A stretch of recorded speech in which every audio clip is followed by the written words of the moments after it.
Kalena dhamma sawanang etamang kalamutamang. Penuturan syair Dhammapada di video ini ditujukan untuk kita renungkan. Penuturan bahasa Palinya bukan sebagai sarana pembelajaran pengucapan bahasa Pali yang benar. Meskipun demikian, penutur tetap berusaha sesuai kemampuannya untuk mengikuti aturan pengucapan menurut tata bahasa Pali. Namun dengan segala kerendahan hati, penutur memohon maaf atas kesalahan yang terjadi, baik dalam pengucapan maupun dalam pelantunan bahasa Pali dari bait-bait Dhammapada ini. Untuk syair Palinya, penutur memilih membacakan dari hard copy kitab pustaka Dhammapada Pali Indonesia yang diterbitkan oleh Sangha Theravada Indonesia. Untuk terjemahan bahasa Indonesia dan kisah latar belakangnya, penutur memilih membacakannya dari sumber web samakkhipala.or.id di bagian Dhammapada. Semoga syair Pali Dhammapada beserta arti dan kisah latar belakangnya ini dapat kita renungkan sehingga membawa manfaat kebijaksanaan bagi kita semua. Semoga semua makhluk berbahagia. Sadhu, sadhu, sadhu. Terima kasih. Namo tassa bhagavato arahato samma sambuddhassa. Namo tassa bhagavato arahato samma sambuddhassa. Namo tassa bhagavato arahato samma sambuddhassa. Pembacaan bait-bait Dhammapada beserta arti dan kisah latar belakang dibabarkannya bait-bait tersebut oleh Buddha Gautama. Bala Waga, kelompok bait tentang orang bodoh. Bait 75. Anyahila bhupanisa anya nibbana gamini ewametang abhinyaya bhikkhu buddha sasawako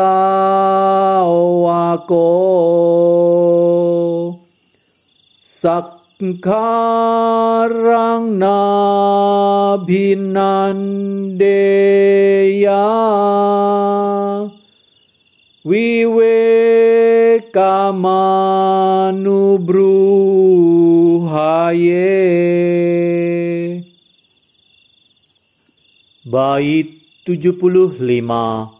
Artinya, ada jalan lain menuju pada keuntungan duniawi, dan ada jalan lain yang menuju ke nibbana.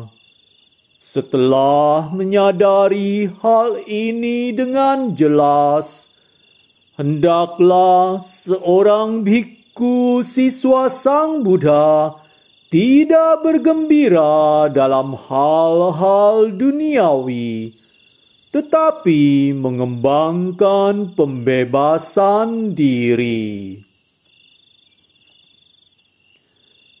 Kisah latar belakang dibabarkannya bait 75 oleh Buddha Gautama. Kisah Samanera Tissa yang berdiam di hutan. Tissa adalah seorang putra hartawan dari Sawathi. Ayahnya biasa memberi dana makanan kepada murid utama Sang Buddha, Sariputta Thera, di rumahnya. Ketika masih kecil, Tissa sering berjumpa dengan murid utama pada setiap kesempatan. Pada umur 7 tahun, ia menjadi seorang samanera di bawah bimbingan Sariputta Thera. Ketika ia tinggal di Wihara Jetawana, banyak teman dan saudara-saudaranya yang mengunjunginya, membawa pemberian, hadiah, dan dana. Samanera berpikir bahwa kunjungan ini sangat menjemukan. Setelah mempelajari salah satu objek meditasi, ia pergi ke sebuah wihara yang terletak di dalam hutan. Setiap kali penduduk mendanakan sesuatu, Tissa hanya berkata, "Semoga kamu berbahagia, bebas dari penderitaan. Sukhita hota, dukkha muccata." Dan kemudian ia berlalu. Ketika tinggal di wihara dalam hutan, ia tekun dan rajin berlatih meditasi. Dan pada akhir bulan ketiga, ia mencapai tingkat kesucian arahat.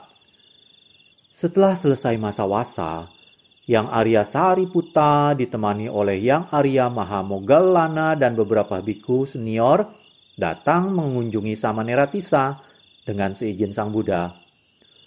Seluruh penduduk desa hadir untuk menyambut Yang Arya Sariputta bersama rombongan 4.000 biku. Mereka juga memohon agar Yang Arya Sariputta berkenan menyampaikan khotbah. Tetapi murid utama tersebut meminta muridnya, Samanera Tissa, untuk menyampaikan khotbah kepada penduduk desa. Para penduduk desa berkata bahwa guru mereka, Samanera Tissa, hanya dapat berkata, "Semoga Anda berbahagia, bebas dari penderitaan," dan mohon kepada Yang Arya Sariputta untuk menugaskan biku yang lain.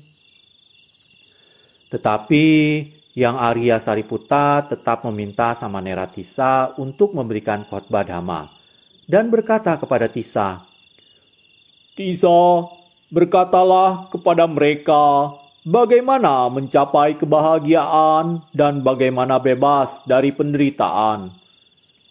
Untuk memenuhi permintaan gurunya, Samanera Tissa pergi ke tempat khusus untuk menyampaikan khotbah Dhamma. Ia menjelaskan kepada para penduduk desa arti kelompok kehidupan atau khanda, landasan indria dan objek indria atau salayatana, faktor-faktor menuju penerangan atau pencerahan sempurna, bodhipakkhya dhamma, jalan menuju kesucian arahat dan nibbana, dan sebagainya. Akhirnya, ia menjelaskan, siapa saja yang mencapai tingkat kesucian arahat akan terbebas dari semua penderitaan dan mencapai kedamaian sempurna, sementara yang lainnya masih berputar-putar pada lingkaran tumimbal lahir, samsara. Yang Arya Sariputta memuji Tissa telah menyampaikan khotbah Dhamma dengan baik. Fajar mulai menyingsing ketika ia menyelesaikan uraiannya, dan seluruh penduduk desa sangat terpesona. Beberapa dari mereka terkejut karena Samanera Tissa memahami Dhamma dengan baik. Tetapi mereka juga merasa tidak puas, karena pada awalnya ia hanya sedikit mengajarkan Dhamma kepada mereka. Sedangkan yang lain merasa bahagia mengetahui Samanera tersebut sangat terpelajar dan merasa bahwa mereka sangat beruntung Samanera Tissa berada di antara mereka. Sang Buddha dengan kemampuan batin luar biasanya melihat dari Wihara Jetawana bahwa timbul dua kelompok penduduk desa. Kemudian beliau menampakkan diri untuk menjernihkan kesalahpahaman yang ada. Sang Buddha hadir ketika para penduduk desa sedang menyiapkan makanan untuk para biku. Maka mereka mempunyai kesempatan untuk berdana makanan kepada Sang Buddha.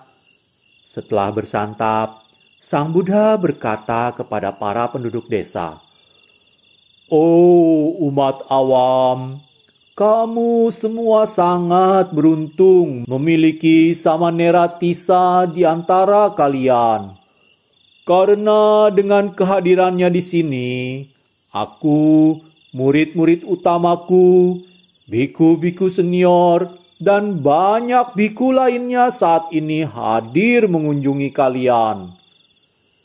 Kata-kata ini menyadarkan para penduduk desa bagaimana beruntungnya mereka bersama Samanera Tissa dan mereka sangat puas. Sang Buddha kemudian menyampaikan khotbah kepada para penduduk desa dan para biku. Dan pada akhirnya, beberapa dari mereka mencapai tingkat kesucian Sotapatti. Selesai menyampaikan khotbah, Sang Buddha pulang kembali ke Wihara Jetawana. Sore harinya, para biku memuji Samanera Tissa di hadapan Sang Buddha. "Bhante, Samanera Tissa telah melakukan sesuatu yang tidak mudah. Meskipun ia telah memperoleh pemberian dan dana dari orang-orang Sawathi, tetapi meninggalkannya dan pergi hidup sederhana di dalam hutan." Kepada mereka, Sang Buddha menjelaskan, "Para biku, seorang biku, apakah ia tinggal di desa ataupun di kota, seharusnya hidup tidak mengharapkan pemberian dan dana. Jika seorang biku meninggalkan semua keuntungan keduniawian dan rajin melaksanakan dhamma, maka ia pasti akan mencapai tingkat kesucian arahat." Kemudian Sang Buddha membabarkan bait 75 berikut. "Ada jalan lain menuju pada keuntungan duniawi, dan ada jalan lain yang menuju ke Nibbana. Setelah menyadari hal ini dengan jelas, hendaklah seorang biku siswa Sang Buddha tidak bergembira dalam hal-hal duniawi, tetapi mengembangkan pembebasan diri." Kalena dhammat savanang etammang kalamuttamang